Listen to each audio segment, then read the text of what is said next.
We recently had an astronaut on, Mm. and we were talking about other things, and those are people that also need to listen very carefully.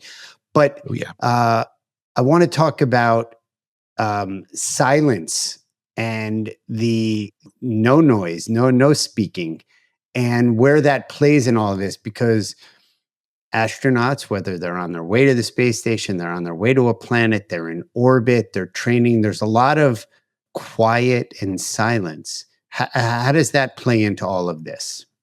Silence is a very, very important sound. In fact, the whole last chapter of my new book, Sound Effects, is about silence.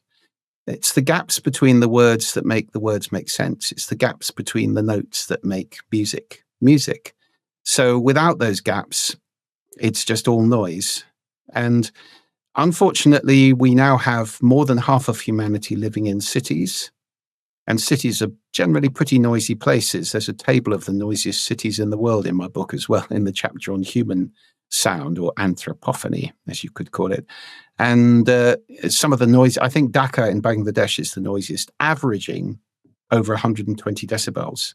That's rock concert Average. Constantly averaging. It means it's going to go louder than that from time to time. That means that it's been, oh my goodness gracious sakes alive. Wow. Yeah.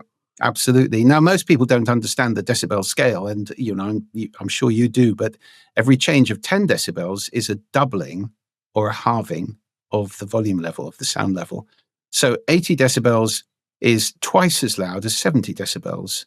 100 decibels is 4 times as loud as 80. And 120 decibels, now we're getting into ridiculous noise levels, which, you'd be shouting at the top of your voice. That's rock concert loud, really. So when you're living in a place like that, constant noise, we know, first of all, noise is very bad for people, that kind of noise. It causes increased risk of heart attack, stroke, all sorts of issues, dementia, terrible issues. Lack of sleep builds up over time. It's costing billions and billions and billions. I think in the US, the estimate is something like $300 billion a year is the cost of noise. Wow. Well, that is a major issue. You never hear a politician saying, vote for me, I'll make it quieter.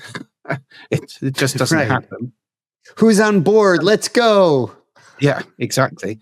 So noise is a really big issue.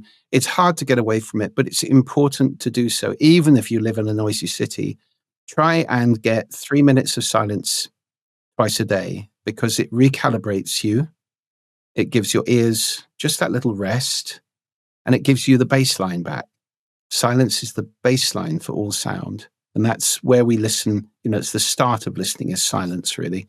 So, if you have to lock yourself in a broom cupboard or a bathroom or just a quiet bedroom, this is the reason for the rise of lovely practices like Shinrin Yoku, forest bathing, which is becoming hugely popular around the world, where people are going out from the city in groups and just walking in forest and listening. Not talking to each other, just listening to the beautiful sound.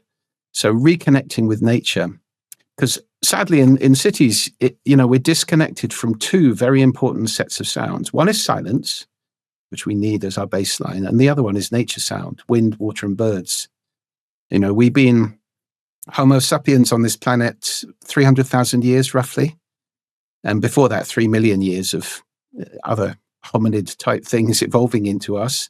And for all of that time, bar the last maybe 300 years, we've been surrounded largely by nature sound.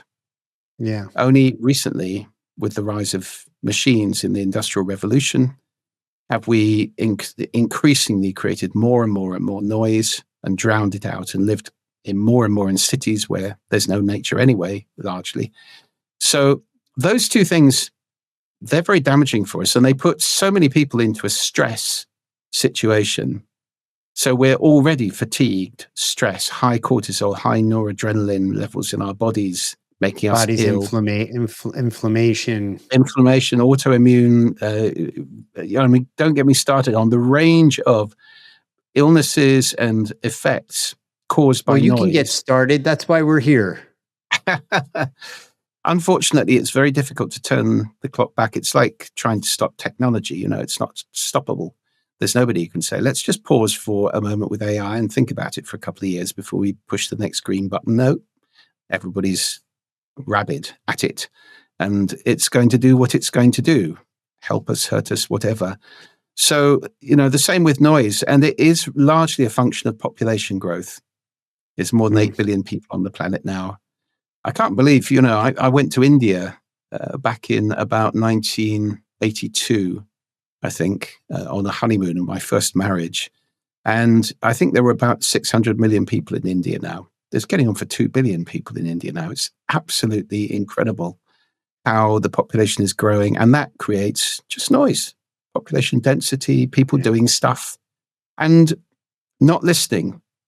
This is the other thing about listening. If we are listening consciously, it allows us to take responsibility for the sound we're making and take responsibility for the sound we're consuming.